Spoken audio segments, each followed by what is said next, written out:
Méditons avec le pasteur Ertis. Méditons avec le pasteur Ertis. Nous sommes vendredi le 20 décembre 2019. Nous méditons selon le programme de la Ligue pour la lecture de la Bible, contenu dans la lecture de la Bible 2019, qui a prévu 2 Timothée 3, 10 à 17. Pour approfondir la méditation, c'est ça la particularité de cette méthode, vous devez avoir votre Bible à côté, vous posez ces questions, cela vous permet d'approfondir le sens du texte et de découvrir votre rhéma ou vos rhémas. La première, c'est de quoi ou de qui parle ce verset. La deuxième question, c'est y a-t-il un exemple à suivre ou à ne pas suivre? Et chaque jour, vous devez vous poser la question de savoir quel verset m'interpelle le plus.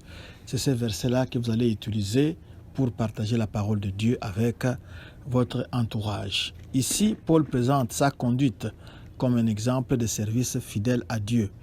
Il encourage alors Timothée de demeurer fort dans la foi en utilisant les dons des Écritures pour travailler effectivement pour Dieu. Nous allons prier. Seigneur, à qui irions-nous?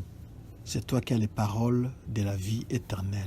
C'est pour cela qu'en ce moment, mon frère et moi, nous sommes encore devant toi pour t'écouter, nous enseigner, nous éduquer, nous instruire, nous corriger.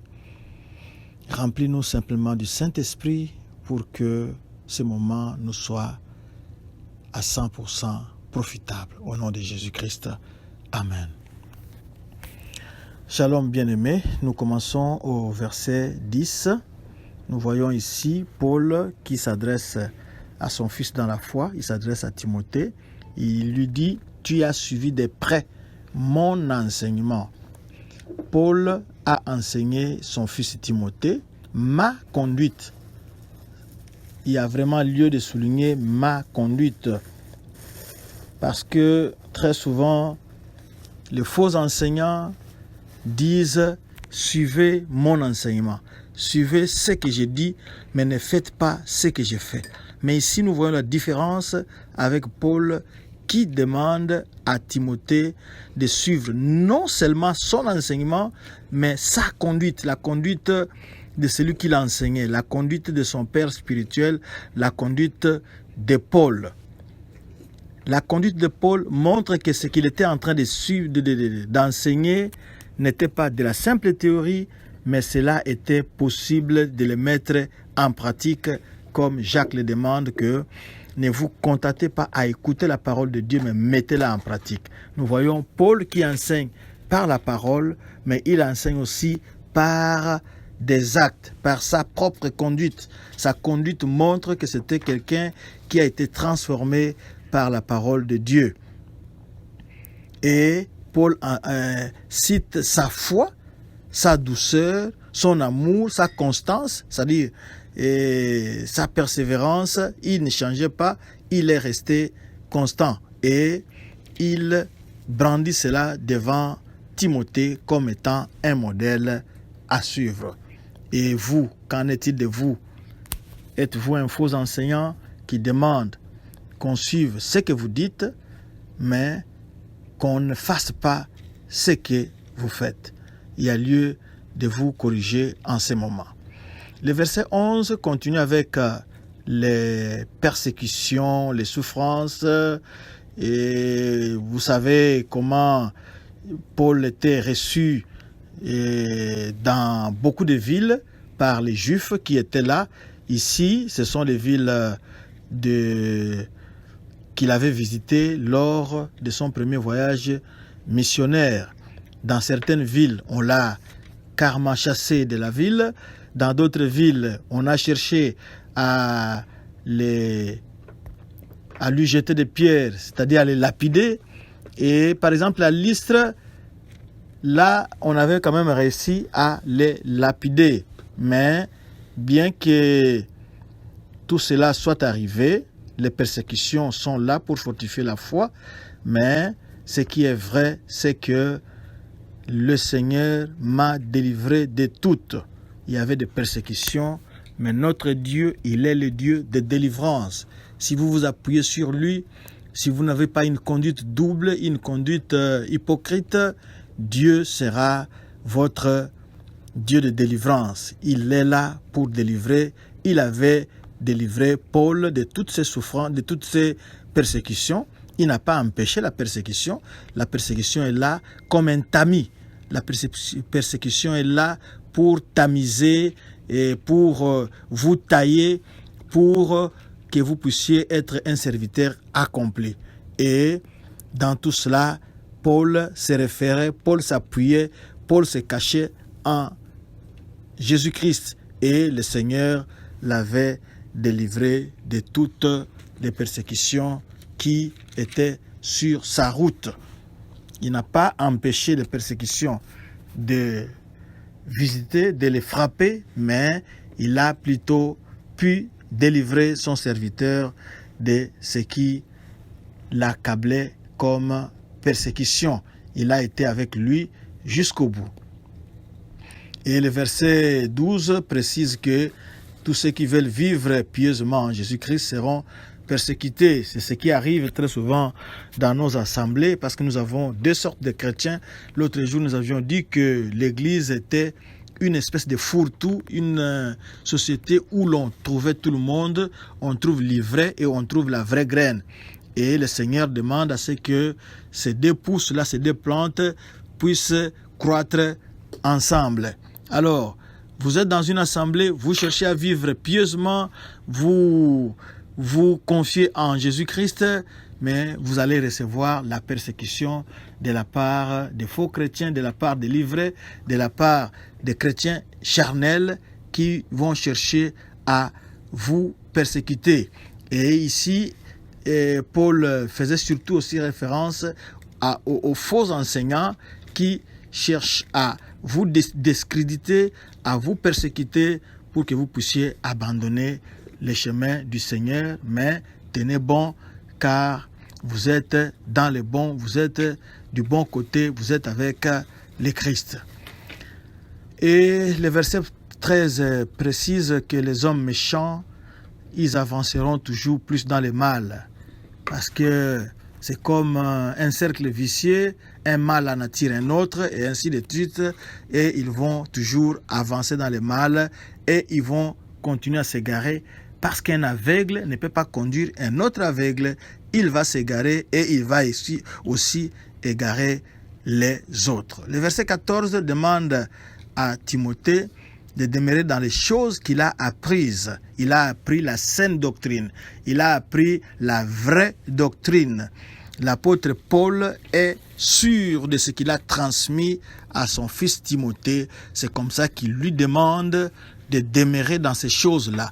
Et non seulement Paul a transmis ces choses à Timothée, mais nous savons aussi que Timothée avait reçu un héritage de la part de sa grand-mère et de sa mère. Et en tant que juif, les jeunes gens juifs, les enfants juifs, à partir de 5 ans, apprennent déjà les Écritures. C'est comme ça que l'apôtre lui demande de rester, de demeurer dans les choses qu'il a apprises et reconnues certaines. C'est ce que le verset 15 précise, que dès ton enfance, tu connais les saintes Écritures qui peuvent te rendre sage. Vous qui cherchez la sagesse, sachez que la vraie doctrine, sachez que la parole de Dieu rend sage et elle communique la foi en Jésus-Christ. Rien d'autre à part la parole de Dieu. Ici, c'est en opposition avec ce que les faux enseignants étaient en train d'enseigner. Ça ne communique pas la sagesse, mais au contraire, c'est autre chose. Ça s'appuie sur l'ascétisme, c'est-à-dire que la maîtrise du corps, vous maîtrisez votre corps. Oui, le corps sera maîtrisé, mais ça ne pourra pas vous transformer et vous allez rester comme cela. Le verset 16 est très important, nous allons le lire et c'est notre verset du jour, 2 Timothée 3,16. Toute écriture est inspirée de Dieu et utile pour enseigner, pour convaincre, pour corriger, pour instruire dans la justice. Ça, c'est vraiment très bien. Ça signifie quoi? Ça Ça signifie que chaque mot de l'Écriture sainte est inspiré ou insufflé par Dieu, sans affaiblir l'intelligence, l'individualité, le style littéraire ou les sentiments personnels des écrivains sacrés. Dieu lui-même a dirigé miraculeusement la rédaction des Écritures, de telle sorte qu'elles apportent aux hommes l'infaillible révélation divine avec une parfaite exactitude et d'une manière compréhensible. Si Dieu lui-même l'avait écrite, la parole n'aurait pas été plus exacte et revêtue de plus d'autorité. Nous allons illustrer cela par un exemple courant, un exemple très facile. Au début, quand il y a eu des cybercafés, vous ne savez pas vous y prendre devant un ordinateur, comment entrer dans votre boîte. Il y avait même des gens qui ne manquaient pas à demander service à l'employé du cyber, d'écrire pour lui, de rédiger quelque chose pour lui. Vous avez fait un brouillon à côté, vous lui donnez, il peut écrire pour vous, ou carrément, vous lui dictez, il écrit. À la fin, qui a écrit? C'est l'employé du cyber qui a écrit ou c'est vous qui avez écrit la lettre? Laissons le cyber, allons dans un village. Un papa qui ne sait pas écrire, qui demande à son fils ou à sa fille d'écrire une lettre pour lui. C'est le fils ou la fille qui tient le stylo et le papier, mais c'est papa qui dicte sa pensée. Qui a écrit la lettre, ce n'est pas le fils ou la fille, mais c'est bien ce papa-là qui a dicté le texte. Vous pouvez aller chez un secrétaire public, vous lui dictez votre texte, vous lui apportez votre texte, il écrit. C'est la même chose. C'est Dieu qui dictait aux écrivains. Il a bien surveillé les choses de telle sorte que nous pouvons découvrir Dieu, nous pouvons le connaître dans les textes sacrés, dans les Écritures. En bref, disons que la Bible ne contient pas la parole de Dieu, mais la Bible égale la parole de Dieu. Elle est là pour nous enseigner, pour nous convaincre si on est dans l'erreur, pour convaincre les faux enseignants, pour les corriger, pour instruire dans la justice. Et le verset 17 va conclure en disant « Afin que l'homme de Dieu soit accompli et propre à toute bonne œuvre ». Vous qui êtes enseignant, moi qui suis enseignant, si je veux être un bon enseignant, si je veux être un bon prédicateur, si je veux être un bon évangéliste, il n'y a que la parole de Dieu qui doit être ma base, il n'y a que la parole de Dieu qui doit être ma fondation pour que je sois accompli et que je puisse faire un bon travail de Dieu. Quelle est votre base? La parole est là. La parole de vie est là, la parole qui transforme, elle est là avec vous. Vous n'avez qu'à le lire, vous n'avez qu'à l'étudier consciencieusement. C'est ce que nous sommes en train de faire dans cette méditation. Et chaque fois, nous vous donnons des questions. Bien sûr, quand je dis nous, c'est les lecteurs de la Bible nous donnent des questions pour que nous puissions bien approfondir le texte, pour que nous puissions bien maîtriser le texte. C'est comme ça que de temps à autre, nous vous donnons aussi un verset du jour, ou des versets du jour, ou des versets de la semaine qui vont nous aider à nous imprégner de cette écriture-là, à la mémoriser, à la faire nôtre. D'ailleurs, l'autre jour, on avait dit que la parole puisse demeurer abondamment au milieu de nous. Elle va demeurer abondamment grâce à la méditation de cette parole chaque jour, chaque temps. Merci pour vous qui mettez un temps de côté pour méditer cette parole et que Dieu vous bénisse. Nous allons prier. Seigneur, merci pour ta parole. Merci de nous donner ta parole qui nous permet d'avoir une image claire de toi, qui nous permet de connaître ta volonté. Cette parole qui nous enseigne, qui nous convainc, qui nous corrige, qui nous instruit dans la justice. Nous bénissons ton Saint-Nom parce que ceux qui ont écrit sous ta dictée et sous ton contrôle strict, même si tu leur avais laissé la liberté d'écrire selon leur style et leur culture. nous recevons cette parole avec joie chaque jour.